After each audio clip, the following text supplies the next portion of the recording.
What really drives someone born into relative obscurity to completely reshape a continent? How does one person manage to master strategy, politics, even love, and leave such a huge mark on history? Today, we're doing a deep dive into a figure whose name just screams power, genius, and, well, enduring fascination, Napoleon Bonaparte. Our mission, really, for this deep dive, it's to guide you through, the pivotal moments, the defining struggles, those surprising insights into Napoleon's life, right from his humble Corsican beginnings, all the way to his legendary campaigns and, well, his final exile. We really want you to come away feeling truly well-informed about the man and the forces that, shaped his world. Yeah, and we've gathered some really fascinating material that peels back the layers on this incredibly complex figure. What's really compelling, I think, is how his personal struggles, his unique perspective didn't just influence him. They fundamentally fueled his massive ambition. So we'll explore not just what he did, but maybe more importantly, why it mattered.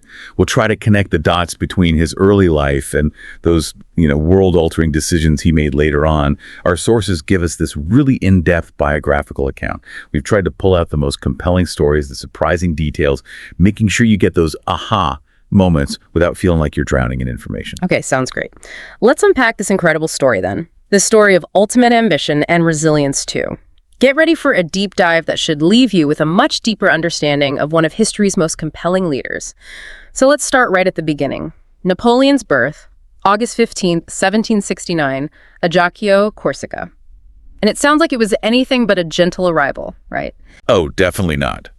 His mother, Letizia, was apparently in absolute agony during labor. The sources describe her nails tearing at a saint's image on the bedpost, blood dripping onto her husband Carlo's prayer book.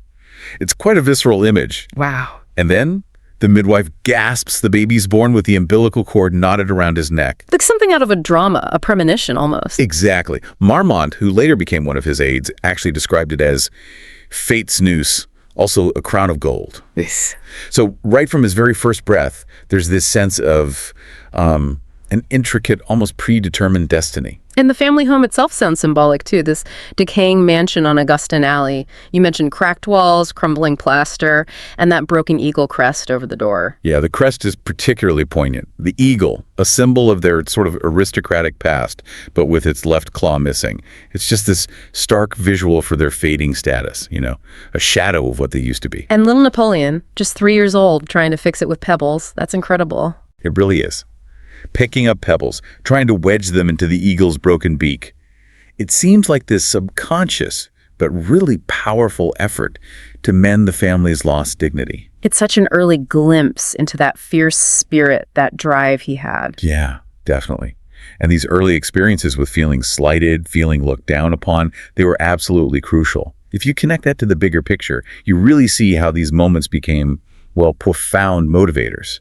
They shaped that relentless ambition he had to prove himself, to elevate his origins. Like at those Genoese merchant parties. Exactly. Young Napoleon's there with his father, Carlo, and these Piedmontese nobles, all fancy spurs and disdain. They're openly calling the Corsicans beggars. Ow! That must have stung. Deeply. Apparently, Napoleon would flush red, sometimes grab bread, crush it up, and throw the crumbs into their wine glasses. Huh. Fiery even then. But then he'd hide behind his father, peering out, watching the light on Carlo's gilded sword. He saw that sword as, like, the last symbol of their family honor. So these weren't just small insults. They were really formative, weren't they? Absolutely. They etched themselves into him, fueling this fire that drove him for decades. So let's talk about the move to France. December 2nd, 1778. He's only 9. That departure must have been incredibly difficult. Oh, undoubtedly. His mother, Letizia, heartbroken but determined, sews this Corsican cross medallion into his vest, a symbol of family honor, her hopes for him. Very symbolic. And his father's gift, Caesar's commentaries. Yes, with that inscription, do not shame your ancestors. Talk about pressure. Heavy stuff for a 9-year-old. And then that image. Mm-hmm. As the ship pulls away, Napoleon sees his father stumble, and that sword slips and falls. Carlo, who'd been a captain under Paoli, had bent his pride to French rule for money, for those stipends. 1,200 livres. Right. And that image of his father, the fallen sword, the compromise, just burned itself into Napoleon's mind. You can just feel the weight of that moment, a real fuel for his future ambition. Totally. Which brings up that interesting question, right? How does perceived betrayal actually fuel genius instead of crushing it? For Napoleon, it seems like it was pure rocket fuel. Like at Brienne Military School, the registrar mocking his name. Yeah, exactly. Bonaparte, what kind of name is that? He apparently sneered. And Napoleon, this young kid, stands tall and says, Bonaparte, meaning son of the good warrior. Bold. Met with laughter, of course. The other boys chanting in Latin, mocking his appearance. Good warrior, more like good eater. Ouch. He bites his lip, says nothing.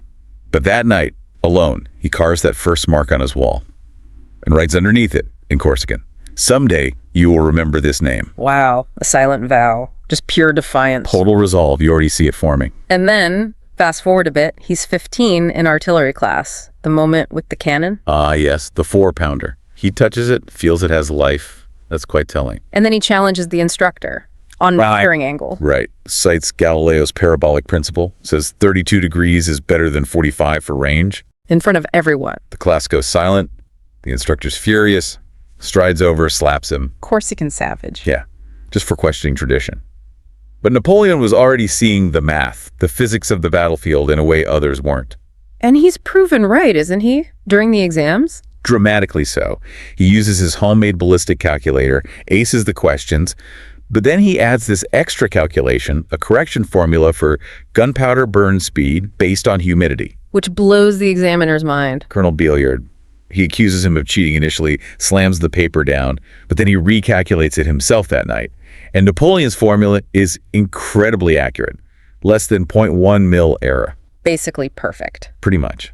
So the next day, Billiard gives Napoleon his own military telescope and tells him, tapping his temple, remember, the true weapon is not the bronze cannon, but here. What a moment of validation. Huge. And it sets the pattern right. Unconventional brilliance, initial resistance, then eventual recognition. While the other kids are dancing, he's studying Vauban. Absolutely. Total dedication. Filling notebooks with star fort diagrams. Kept that worn artillery manual under his bed, too. With the Corsican sand grains inside. That's a lovely detail. A connection to home, right, when he felt homesick.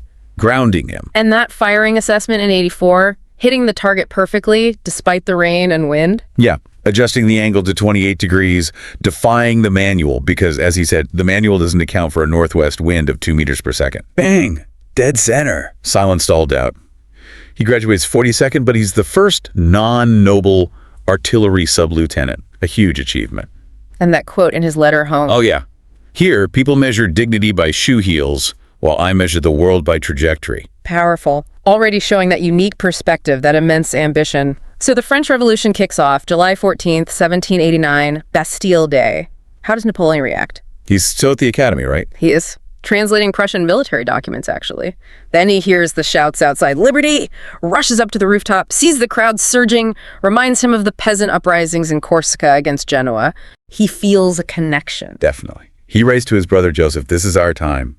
There's this palpable excitement. And he changes his name around then, too, from Bonaparte to Bonaparte. Subtle, but significant. Yeah. A step towards a French identity, though it causes friction later with Corsican radicals. You can feel him sensing opportunity in the chaos. But that return to Corsica in '91 doesn't go well. No, it's a painful rejection.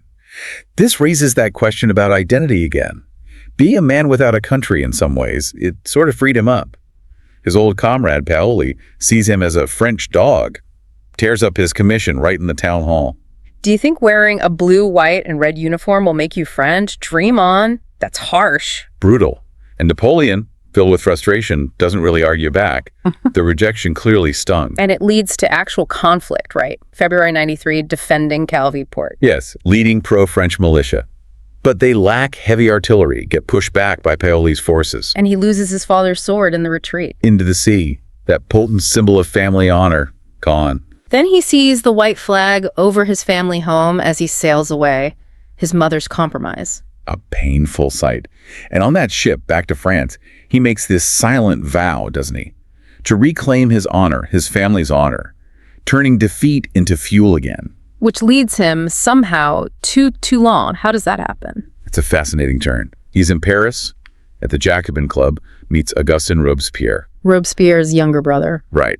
Robespierre notices the salt stains on Napoleon's cuffs, asks about Corsica. And Napoleon doesn't hide the defeat. No, he's candid. I lost, he admits, but then pivots immediately, talks about what he learned. converting fishing boats to gunboats, mountain skirmishes. And distilling alcohol for explosives when gunpowder is scarce. Exactly. That ingenuity shines through.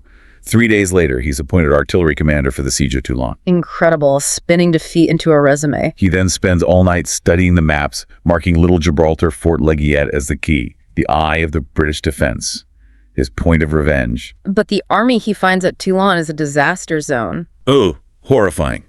Knee-deep water in trenches, starving soldiers, rats being lured with moldy bread, and the artillery. Cannons held together with cart reins, rusty grape shot. His reaction. Pure disgust.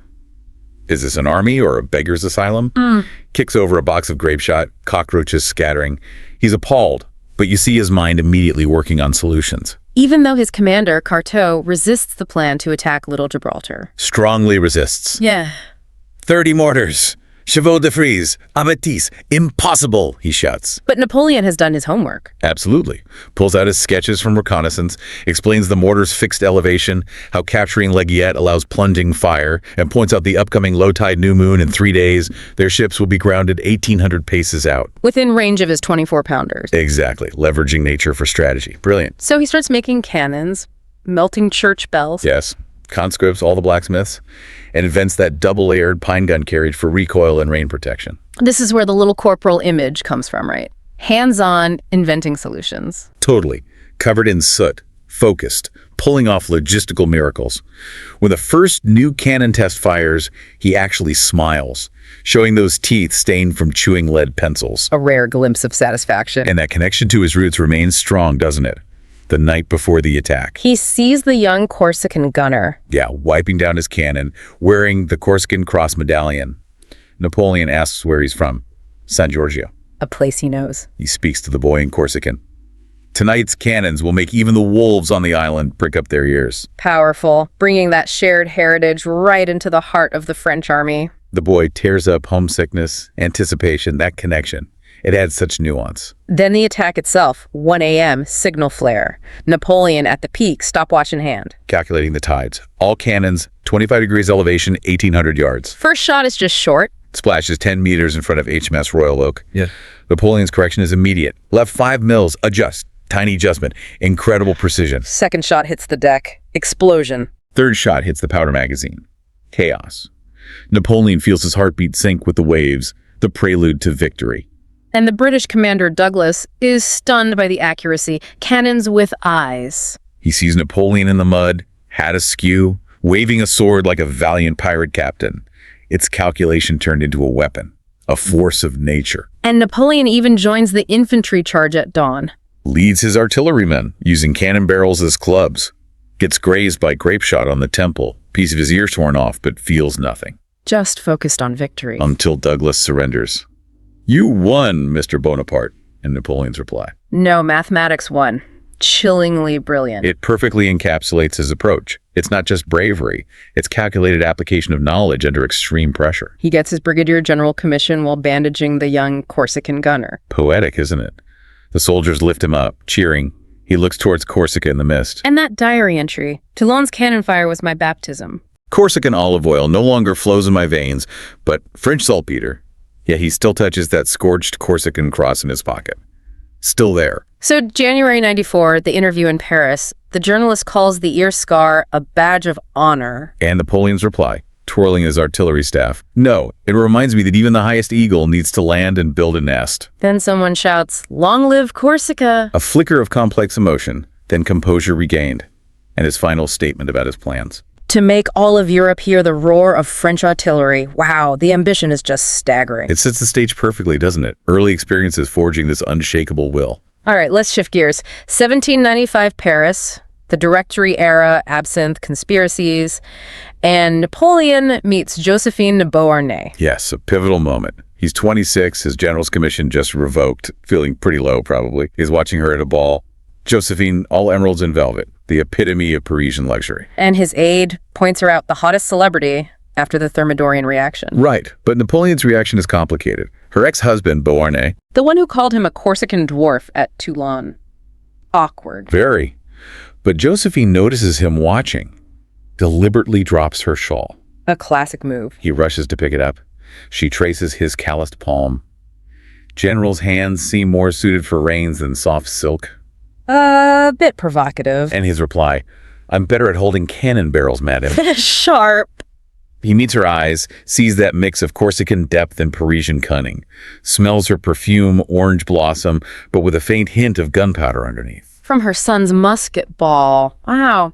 Layers upon layers. It really is like a scene from an opera. Two worlds colliding, sparks flying, calculation and emotion all mixed up. So 3 days later, he gets an invitation to her place. And her ex-husband's portrait is hanging there, watching over everything. Symbolic. Josephine's lounging, fan shielding her face. Yeah. They say you're a military genius, but geniuses often don't know how to survive in complex salon society. Testing him. Definitely probing, but Napoleon doesn't play the game. Grabs a wrist. Bold again. I don't need to merely survive here. I need an alliance. An alliance. Not exactly whispering sweet nothings. No. Pure audacity. Strategic, yes. But you sense a real connection too. Was it love, calculation, or both? That's the fascinating question. She's surprised, then smiles. Like the prey realizing the hunter is caught. Exactly. And outside, the rain starts tapping on the window. Fate knocking, maybe? Then the wedding, March 9, 1796. Josephine fumbles the ring. Puts it on the wrong finger. Napoleon laughs, that rare, gentle laugh. On the battlefield, putting on the wrong ring is more fatal than loading the wrong cannon. He relates everything back to war, doesn't he? It's his framework. But Josephine sees this warmth in his eyes like Corsican fire flowers. Wedding night, he whispers, I will conquer all of Europe for you. Grand promises. But Josephine is caressing his battle scar, holding this huge secret. The miscarriage certificate, the infertility. Imagine the weight of that. Married to a man dreaming of dynasty, knowing she can't provide the heir he'll eventually crave. Then he's off to Egypt. She's on the dock, veil blowing like a lonely night owl. And he's already writing love letters from his cabin. My Josephine, without you, even Alexander's victory is meaningless. But then, while he's fighting under the pyramids, news arrives from Paris. Heartbreaking news. Rumors of her affair with Charles. Napoleon's reaction. Absolute fury. Rides like mad through the desert sand. Bursts into Malmaison Castle and finds her curled on the sofa, still wearing the rose brooch he gave her. And his anger just dissolves. Seems so. Her tear-stained face, her quiet accusation. You gave me an entire empire, but not a husband to be by my side. That hits home. It really does. He remembers carving her name on that cannon carriage before Toulon. He realizes his part in it. I will learn how to love you, he promises, just as I learned how to command thousands of troops. It shows that human side, right? Yeah. The master strategist learning, adjusting, even in love. A crucial turning point for them. But the empire's demands eventually catch up to them. The coronation, December 1804. Beautiful but bittersweet for Josephine. Very. Napoleon crowns her empress. 1,400 diamonds, soaring eagle. Yeah. But she's thinking of his earlier letters. You are my Josephine, not an empress. And then the inevitable problem. Succession, 1806, Fontainebleau. The doctor's diagnosis. Confirmation of infertility. A heavy laid block on the desk. Napoleon paces, boots echoing. Josephine pleads, we can adopt a child like Roman emperors. But Napoleon's agitated. Tears open his collar, shows an old scar. Roman emperors lost empires for lack of heirs. I cannot let the Bonaparte dynasty end with me. It's the ultimate conflict for him, isn't it? Empire versus personal connection. Tragic irony. The man who conquered Europe, thwarted by biology. He's still wearing that cheap locket with her young portrait, worn smooth from handling. Holds on to those memories. His divorce must have been agonizing. The night before, Josephine's alone in the Malmaison rose garden till dawn. Frost on her hair, thinking about his words. These steels will remember my name, knowing she'll be remembered too, but as a failure in the dynastic sense. Then Napoleon appears behind her. In his old military coat. Remnants of her torn letters in his pocket. His voice husky. You know, Josephine Rose means unobtainable love. Heartbreaking. The tension is thick.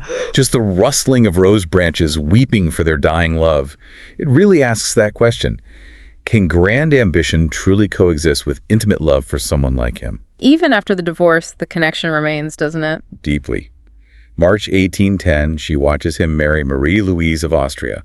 The diamond ring like a blade. Her mind drifts back to her own coronation, his tender kiss then. Now his gaze is fixed on the new bride, a newly captured trophy. Painful. Malmaison becomes her refuge. She plucks her white hairs, hears distant cannons, traces his campaigns on the map. Like he searched for water in Egypt. And in 1814, she meets Tsar Alexander I.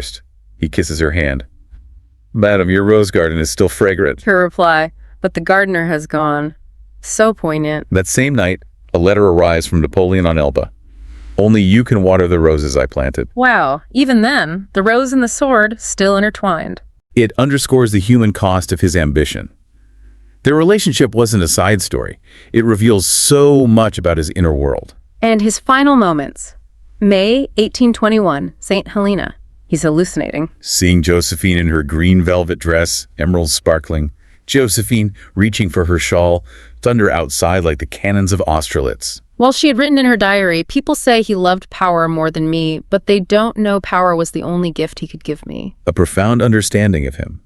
Her coffin contains that locket with both their portraits, young officer and emperor, to my son and Rose. And that detail in 1840, when his hearse passes Malmaison. A Josephine Rose falls onto the carriage. Her old lady-in-waiting picks it up, remembering her mistress's words. Eagles ultimately belong to the sky, but roses only to the soil. Chilling.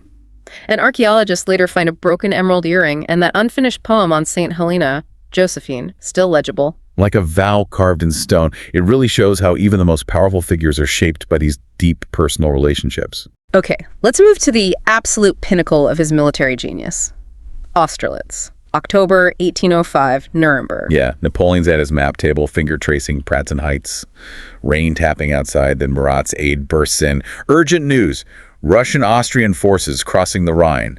Tsar Alexander's guards. 72 encampments outside Vienna. The pressure is immense. He turns, cloak sweeping over a candelabra. They call me a Corsican upstart, he declares fiercely. But soon they will know I am the man who can change the sun's trajectory. Confidence bordering on arrogance. Or just supreme self-belief. Probably both.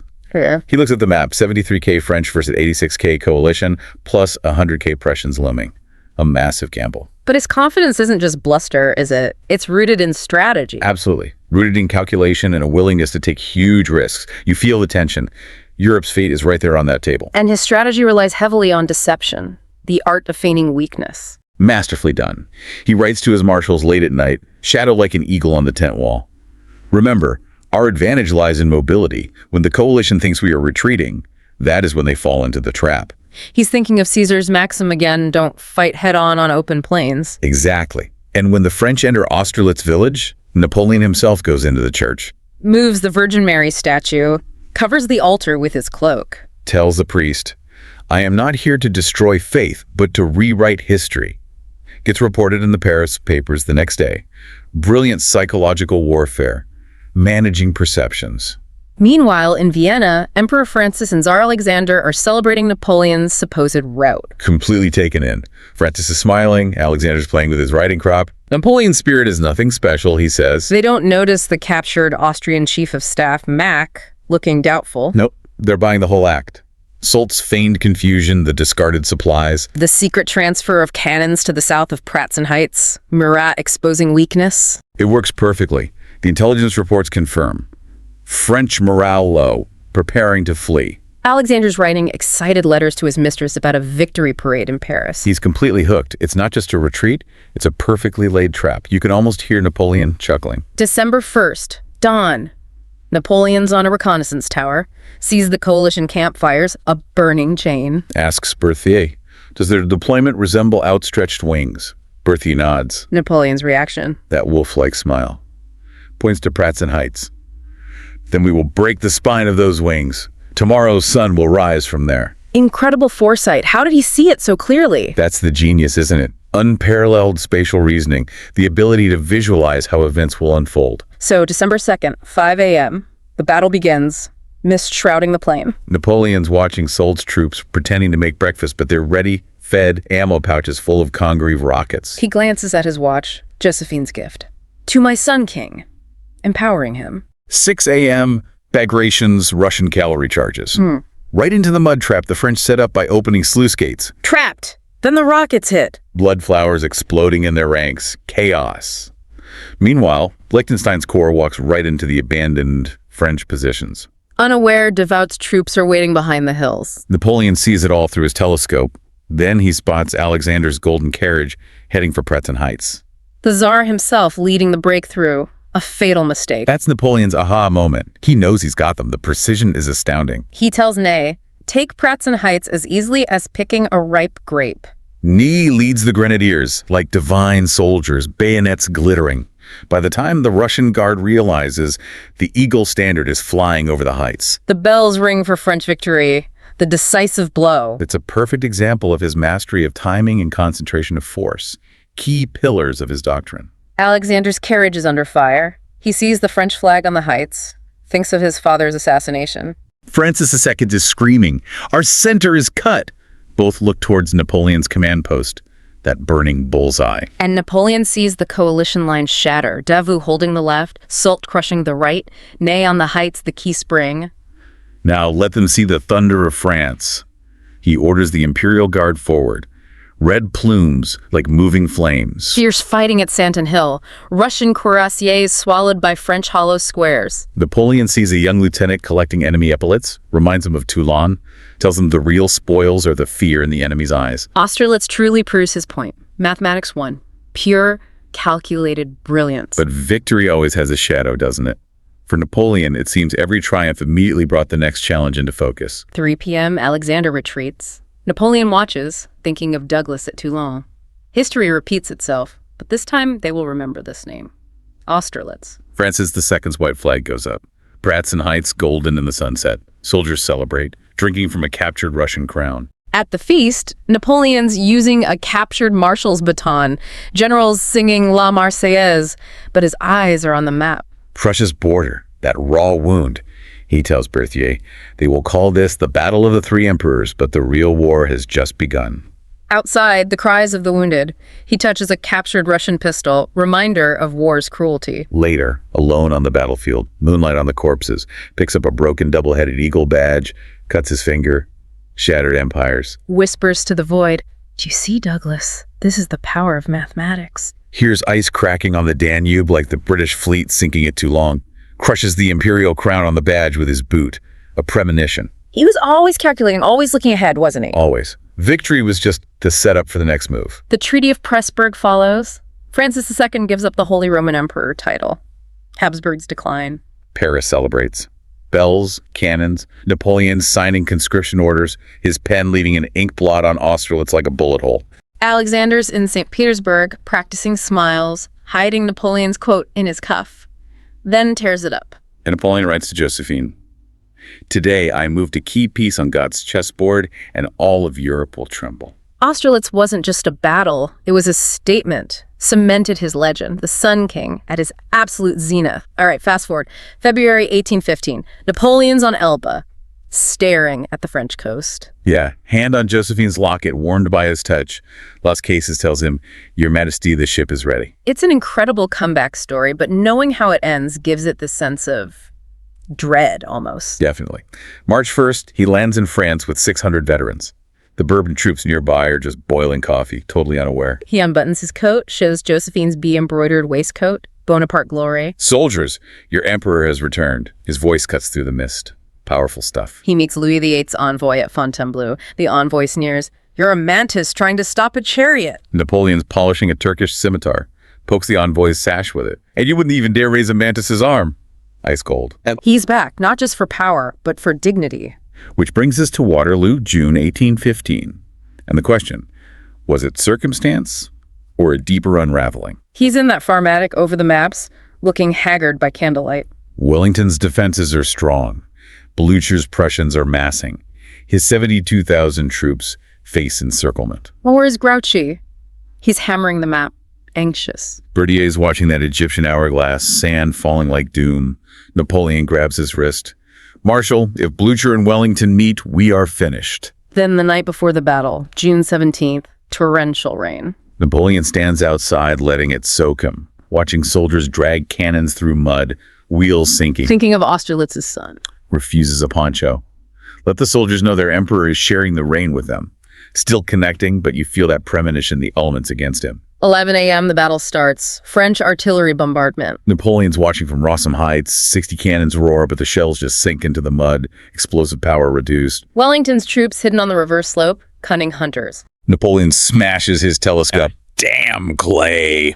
Mist and rain blurring the lines, fueling his rage. Then Marshal Ney's cavalry charge. The Red Lancers? A black tide. Charging Hougoumont.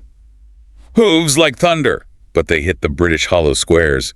An unbreakable wall. Napoleon watches Ney's horse go down. Ney gets up, waving his saber, golden epaulets flashing. Just sheer desperate bravery. But also the frustration. Pushing against the enemy, against the mud itself. It feels almost Shakespearean. 3 p.m. The Prussians arrive. The turning point. Seems like it. Napoleon turns to Ney, commander of the Imperial Guard.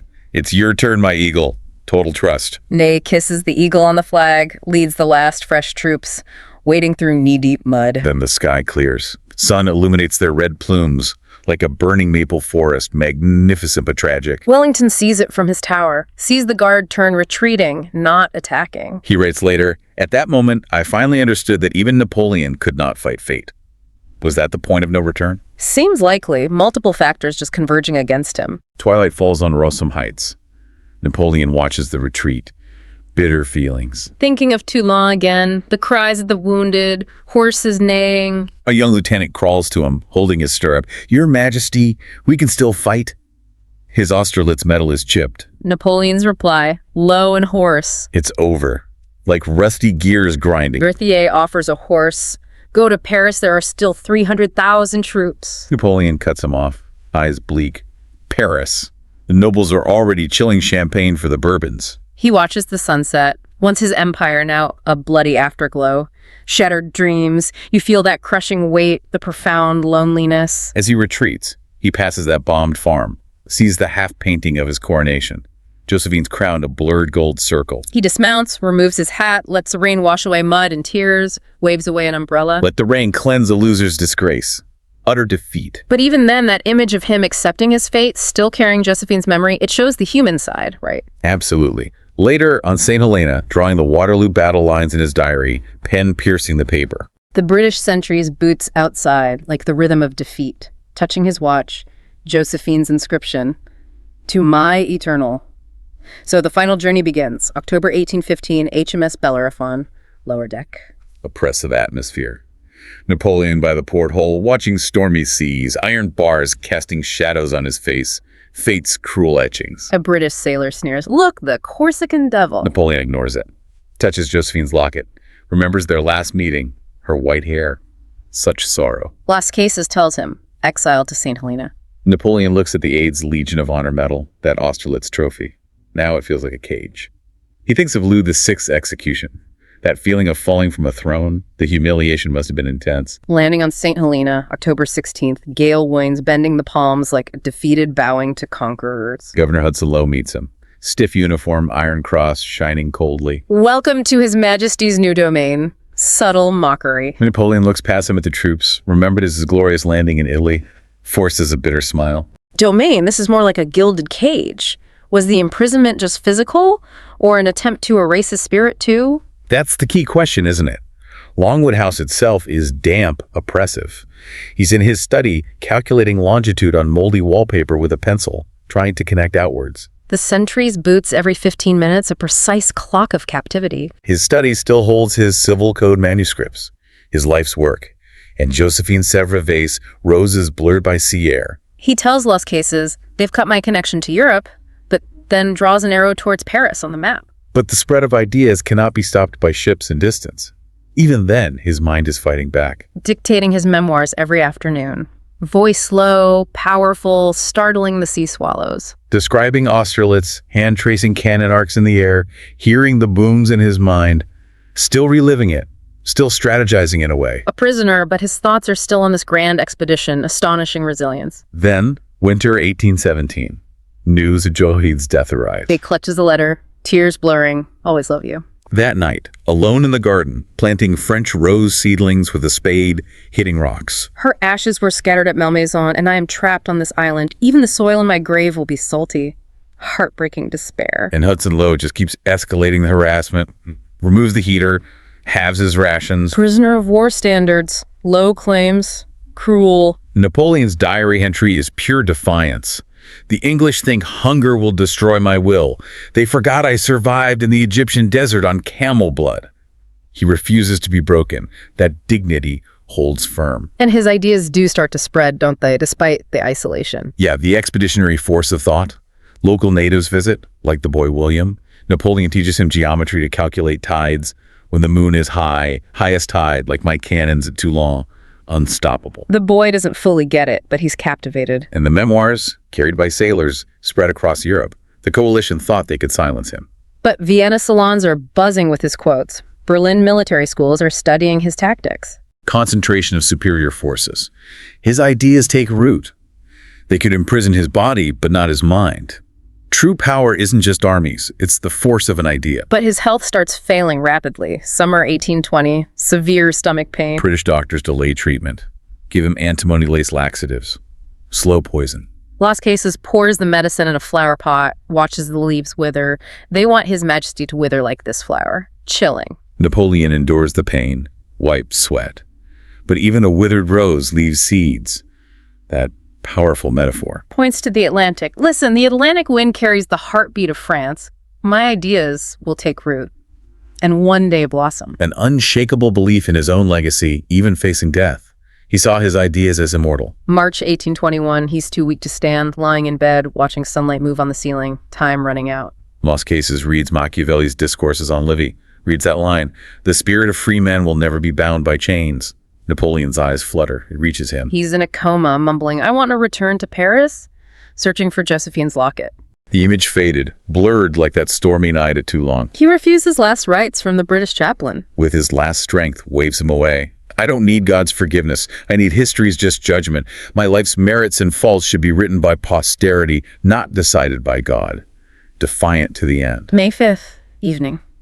Sudden clarity. Raises his hand weakly. My will, ashes, scattered in the sand to the people. Lightning strikes as he speaks, illuminates his eyes. Corsican sun, Austerlitz sun, his life's glory, an unquenchable star. Wow. Raw power. No surrender, just that final statement to history. Truly the death of an eagle. A British governor and doctor rush in. His right hand is still pointing north, towards Paris. Unfinished memoirs on his desk, open to Waterloo, that last line. I lost to the weather, allies, and time, but never to the soul of France. It encapsulates everything, doesn't it? His self-belief, his connection to France, even in defeat, a powerful epitaph. Then, 1840, his return to Paris. The coffin passes under the Arc de Triomphe. The whole city lines the streets. King Louis-Philippe pulls the pall. 200,000 rose petals fall like snow from Les Invalides. A Waterloo veteran kneels, places a rusted bullet before the coffin. 6 old soldiers carry the coffin, medals glinting, scars over their hearts, loyalty personified. Even in death, his presence is undeniable. The sheer scale of it speaks volumes. And the echoes continue, don't they, on the Waterloo battlefield? Dandelions and shell craters. That woman, then girl in black, placing roses every June 18th, Josephine's descendants, ghosts of the empire. The carving on St. Helena. I once measured the world, but eventually lost to time. And then, 1961, medical tests confirm chronic arsenic poisoning. But his own words resonate. The conqueror's death is not an end, but a beginning. Visitors at his tomb today, looking at the eternal flame, they hear more than a legend. They hear the echo of an era. So what is the true measure of a life like his? That's the ultimate question, isn't it? Is it just the victories, or is it the enduring ideas, the sheer force of will that still inspires, still provokes thought, ensuring that eagle, in some way, forever soars? Hashtag tag outro. So from that defiant Corsican boy carving a promise on a wall to the architect of Europe's new order, and then finally a prisoner whose ideas just couldn't be contained. Napoleon's life really is a masterclass in resilience, isn't it? And the sheer force of human will. We saw how those early slights just fueled his ambition, how his genius was so often misunderstood, maybe even feared, and how even his greatest triumphs, well, they always seem to cast long shadows. It's a story that really still resonates, I think, offering insights into leadership, determination, and just the unpredictable way history unfolds. Absolutely. And Napoleon's story really pushes us to think, doesn't it? What are the limits of human ambition? What really counts as a lasting victory? Is it just about conquest? Or is it the enduring impact of ideas, the structures left behind? And maybe most profoundly, how do those deep personal relationships, those biological realities even, shape the grandest destinies, sometimes changing the course of empires? His life reminds us that history isn't just facts and dates. It's this incredibly rich tapestry of human experiences, triumphs, losses, and ultimately profound lessons that we're still unpacking today. And that brings us to the end of this truly epic deep dive. I hope you feel, like I certainly do, a little more well-informed and definitely more fascinated by this incredible complex figure. Thank you so much for joining us on this journey. Until next time, keep diving deep.